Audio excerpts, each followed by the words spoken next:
एक दिन की बात है, वो एक पेड़ काट रहा था। तभी हुआ ये कि गलती से उसका कुल्हाड़ी पास की एक नदी में गिर गई। नदी बहुत ज़्यादा गहरा था और तेज़ी से बह रहा था। उसने बहुत प्रयत्न किया अपने कुल्हाड़ी को खोजने की, लेकिन उसे वो वहाँ नहीं मिला। अब उसे लगा कि उसने कुल्हाड़ी खो दी है। वहीं दुखी होकर वो नदी किनारे बैठकर रोने लगा।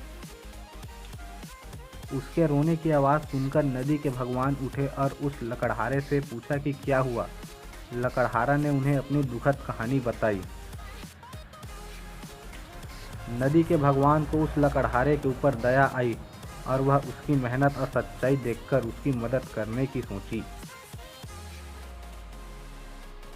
वो नदी में गायब हो गए और एक सुनहरी कुल्हाड़ी वापस लाया, लेकिन लकड़हारे ने कहा कि यह मेरा नहीं है। वो फिर से गायब हो गए और अब की बार उन्होंने चांदी की कुल्हाड़ी लेकर वापस आए, लेकिन इस बार भी लकड़हारे ने कहा कि ये कुल्हाड़ी मेरा नहीं है।